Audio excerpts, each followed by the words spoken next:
Alright, sup guys, welcome to another new video. So, today, you're crooked. One moment. Sorry, I have a whole bunch of stuff from Ipsy over here. I just got a new box, so that's why that's a mess. Now where do you think you're going?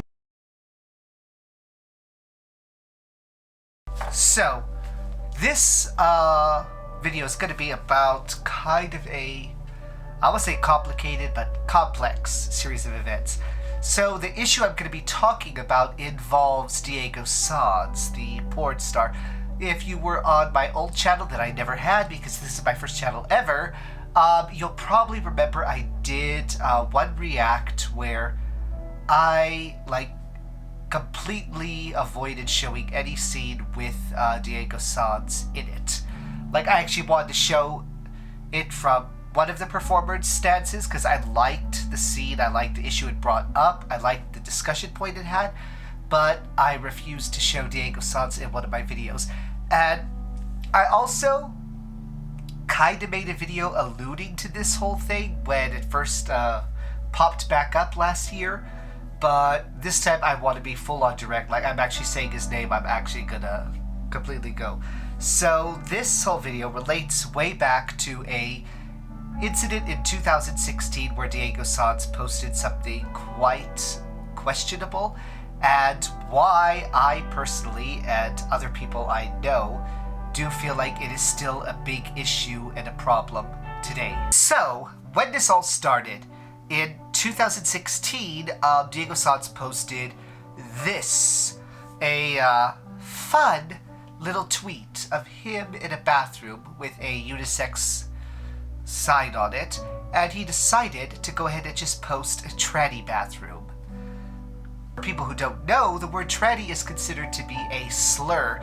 It is not appropriate. It's been used to stigmatize, mock, ridicule, and delegitimize trans people for a long time, and it is not okay for a cis person to casually use it.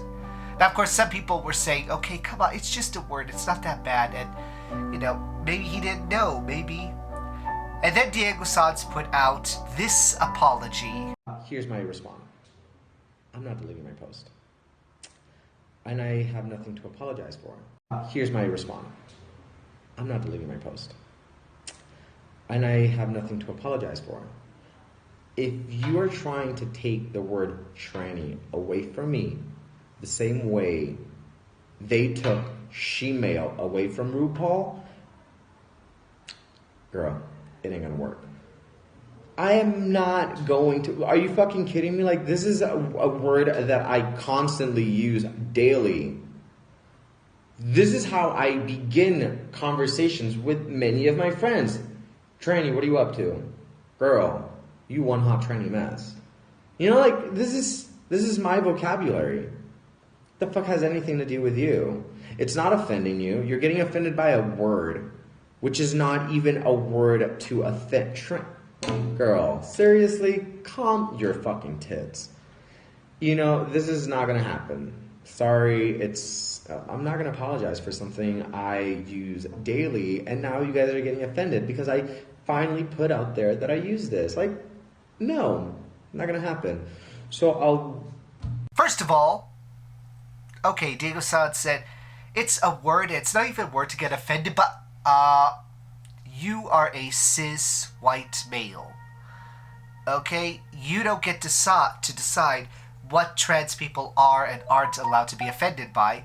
You don't get to decide what kind of language, words, attitudes, etc. are acceptable or unacceptable according to trans standards. That falls within the ballpark of trans people. And plenty of trans people, way back in 2016, spoke up against this. That's why he had to put out this freaking apology video in 2016 after that post. Because trans people were saying this is not okay. Cis people were saying it's not okay. Gay people, straight, lesbian, bi, people were saying it is not okay to say this word. It is not okay to do this casually. Don't take away the word tranny from me, a cis white male who has no right to the word tranny. Like the way they took she-male away from RuPaul. A cis male who, has nothing to do with trans people, who has been, like, blatantly, repetitively transphobic in the past. And, it is a term that has been legitimately used to, segregate, belittle, otherwise fetishize, etc. trans people. Yeah. When are you gonna post your video about, hey, it's okay, I use the N-word, I have black friends, I'm allowed to, okay? Don't take this away from me. Okay, I believe in reclamation. I genuinely do. I use the word faggot to describe myself. I use the word faggot casually as a joke. However, I use the word around people I know, around circles I know. I don't meet a complete stranger and I'm like, sup faggot? No, I don't do that. Because I don't know that person. I don't know their personal relationship with that word. They don't know my personal relationship with that word. I use it around people I trust. If you are going around with all your friends, all your girlfriends, all your gay friends, all your guy friends, all your whatever friends, and calling them tranny real casually, just being like, oh my god, hi tranny, oh my god, hello tranny, regardless of whether they are trans or cis or anything in between, that is totally different from going randomly in public around a bunch of strangers and just using the word. And as a social media influence, as someone in an industry where you have a public presence and are widely seen by hundreds of... Actually, hold on. I don't want to say hundreds of thousands. What's he at now? Diego Sanz currently has 499,000 followers. That is hundreds of thousands of people seeing his tweets, being influenced by them, being told in a very passive way, mind you, but still being told what is and isn't okay by how he acts. So, that is bad. And having that kind of public platform, you behave differently than you would, if you're just a normal nobody person, normal everyday run-of-the-mill person hanging out with your friends, people you know, people you trust, people who get you and understand who you are. Social media is different. You have to present yourself differently. And yeah, sometimes, be true to yourself on social media. Sure, you don't have to be fake and plastic and butchering, but just like you're not going to go into, some strange place you've never been before with a bunch of strangers that you've never seen before and go ahead and use a whole bunch of offensive words and do a bunch of offensive things that are okay because it's you. Don't go doing that on your public platform where you advertise, where people are following you, where people are lusting after you, where people are calling you a role model. I hate the phrase common sense because every single day so many people prove to me that they do not have common sense. It's very uncommon. Posted the tranny picture, which is bad. He did a very shitty non-apology where he defended all his actions and was like, I'm not going to apologize for this. This is my thing. It's my word. You're not going to take my word away from me. And then he dropped it. This was in 2016. Between 2016 to, we'll say, 2019, Diego has been flowering. We saw him supporting a lot of people, doing a lot of amazing things. In 2019, of course, he went to one of the award shows wearing a fabulous frock. A lovely dress. His hair has gone long and luscious, or at least it was. I think he's cut it now, but I'm very passively, I see things if other websites post them. I'm not following him or anything, but, luscious locks.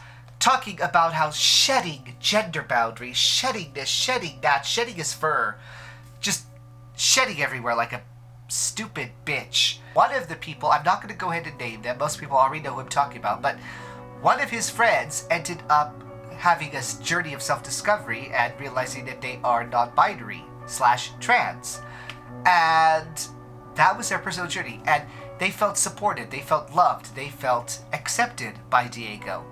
And then, come 2020, this pops up again.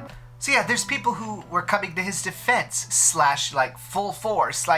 Oh my god, how can you cancel someone like this? This is just so terrible. Don't do this. I'm not going to name names, Bo Banks. But, there are people fully defending him all the way. There were people like them who said, this guy has been supportive. He has been wonderful. He has been good. But this is not okay. And then there are people full on attacking. And so this happened way back in 2016. It gets brought up again in 2020. What does Diego Sanz do to deal with this brought up again issue with his newfound understanding, his new experience, his new growth. All the things that have changed in him and grown in him as a person, what does he decide to do?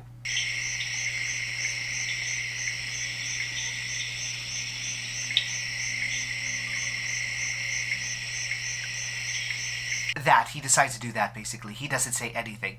He literally goes quiet, and not just quiet on social media, although he was still liking things. Funnily enough, if you went into his likes over like the 2 weeks or so that he was off and not doing anything, he liked a few things. Oh, he retweeted some things, but no posts, no video, no discussion.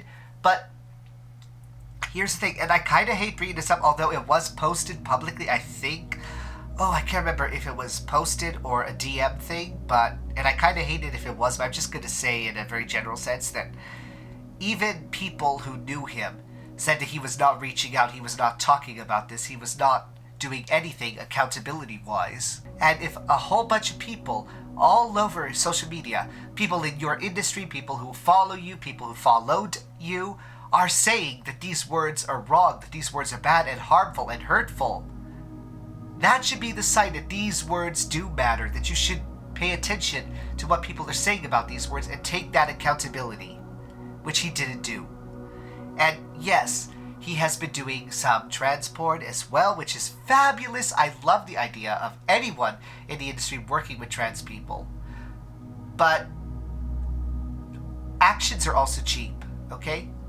If someone's doing porn, yes, they can have a lot of chemistry, they can want to do it, they can have a connection with the people that they are on scene with, but it's still money making. It's still, a money industry. There were people doing scenes galore with all of the wonderful dicks and holes of the black industry, turning around and saying that BLM was a terrorist thing, a shitty concept that was violent, that it was the wrong message, and that these people should all be 100% ashamed of themselves. I have seen people, who filmed with every brown actor out there, going around and saying that, hey, these anti-immigration policies are wonderful. Let's make America for Americans again. We speak English here. So yeah, I honestly don't think someone shooting a scene with someone is indicative of their moral stance, of their moral attitude, of how good or bad they are. I'd rather take it at, face value, see how they show themselves as a person. And this incident, not just because it affected someone I really care about deeply, that I admire, that I've followed for a long time, that really sort of single-handedly, along with one other person, single-handedly pulled me full force into the porn industry to the degree I am now, and made me love this industry and want to see more and better from the people in it. That person was really hurt by this, had to cut Diego out of their life because of this, and still no accountability, nothing, behind the scenes or publicly, and that pisses me off. It wasn't the huge breadth of the industry that we know of. And I think that's an important thing to bring up, because just because someone has been working with him doesn't necessarily mean that they know all about this stuff that happened, or how severe it was. They might not even know that people both of them had in common were affected by it, because they just don't want to talk about it or they don't bring it up. And it's almost treated as more of a you do you type thing. Like, oh, okay, yeah, good for you if you want to go do a scene with him. Alright, sure. I mean, not the best decision, but you do you. And on the one hand, I do think we should hold accountability there, but hold accountability in the right way, I would say.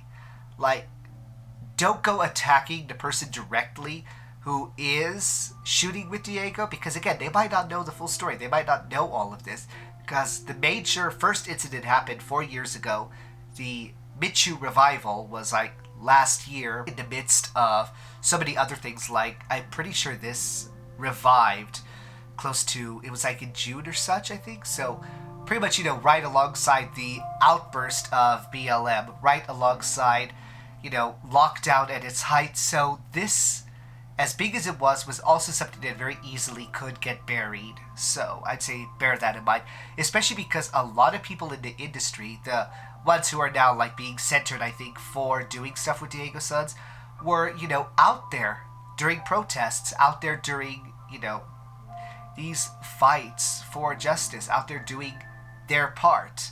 So, yeah, you know, them missing this, well, it's kind of it's not the make or break thing that I think it is. And I think educate them, let them know what happened, let them know where Diego Sands has implicated that he stands on this by his actions / inactions, and see how things develop from there before deciding whether, you know, they are just as bad or whether it is just, well, you really shouldn't, like, work with him again or profit off him, you know, sweetie. For some reason, in this era of, like, late 2015 to 2016, it exploded as a sort of battle cry for the ultra-conservatives that, you know, we cannot let biological men into women's spaces. They're gonna rape them. They're gonna attack them and molest them and abuse their rights. And any man can just go put on a dress and be 300 pounds with a beard saying he's a woman and blah, blah, blah. Fuck you, you goddamn TERFs. Although I should say that about Republicans, because they aren't even TERFs. They don't have a single feminist bone in their body, even if it is trans-exclusionary. If you want to say that, oh, words don't matter, words are just words, intention matters, what is the intention of posting something with a subversive, you know, offensive word in it during a scandal of that magnitude about that issue? Okay, if he's trying to say tranny is just a word, it doesn't have anything to do with transsexuals, I'm not being transphobic, why would he use it about a bathroom during a period of time when trans people were literally under some of the worst attacks because they wanted to use the bathroom that matched their identified gender? Seriously, bitch? You're really gonna fight this fight? Alright, my battery's flashing, so I'm probably gonna cut this off here, but, you know, this video was me talking about the whole Diego Sands issue with his transphobic tweet, his inability to take accountability for his actions, then, now, last year, and still to this day. And if you enjoyed this video, like, comment, subscribe. Let me know what you think in the comments down below, and I will see you guys in the next video. And of course, remember, life always gets better as long as you work in it brick by brick. See ya!